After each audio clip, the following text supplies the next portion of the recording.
Hello guys, today I'm going to be reviewing Phantasm Chronomancer. This is the 2025 Chrono class. It's honestly a very solid Chrono class.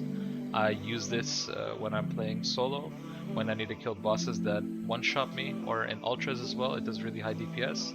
Let me show you the skills on this class, and then I'll show you the combo and the enhancements. So your first skill, the clock is ticking, is a really solid auto attack that also provides debuffs, and it's low cooldown.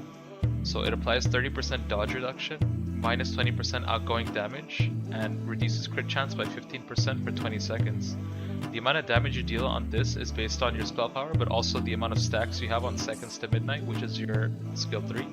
Your skill 2 is your temporal rift skill, meaning this is the skill you're going to use to stack your nuke damage. If you have 4 stacks of your 3 skill, seconds to midnight, you can apply a nasty debuff with your 2 skill. It reduces enemies' physical and magical resist by 45% for 12 seconds. So your 3rd skill, the clock strikes midnight, is one of the strongest aspects of your kit. It deals ramping damage that stacks up to 4, and it applies a really solid self buff for 20% outgoing damage.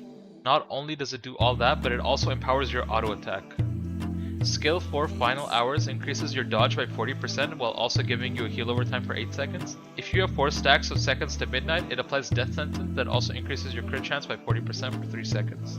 You also want to use your skill 4 to proc your debuff and your self buff. It also does a lot of damage.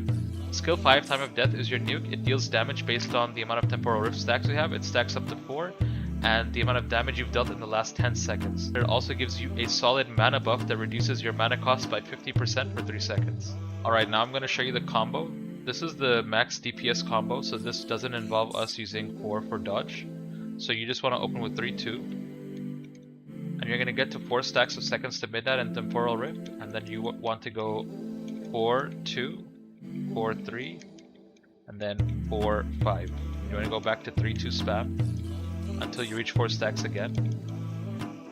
It's basically a loop, but this time you have debuffs, 4-2, 4-3, and then 4-5. So the combo for Ultra Rooms is pretty simple. So you just open with 3-2. You want to get to 4 stacks of each. As soon as you get 4 stacks, you want to go 4-2, 4-3. Now we just spam 2-3. We're not going to touch the nuke. And we're going to watch out for the debuff and the self buff. As soon as they're about to wear out, we're just going to refresh them. So we go 4-2 and 4-3. Alright, so our dodge combo is actually really easy. You just want to open with 4 and then 3-2 spam. And you also want to keep track of your enshroud buff. So as soon as I click 4, my enshroud buff appears. If that runs out, I could die, so I got to make sure I keep that up. As soon as I hit 4 stacks of each, I'm going to go 4-2, 4-3, then I'm going to go 4-5. The same thing again. I go back to 3-2 spam, keep an eye on my enshroud, and I should be good. Pretty simple combo for the dodge. You can do this with every hard-hitting boss and not get killed.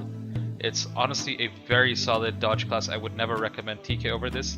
CSS is probably better, but I would still put this in top 2 as a dodge chrono and a DPS. It's very, very strong. Now I'm going to show you what it looks like in ultras.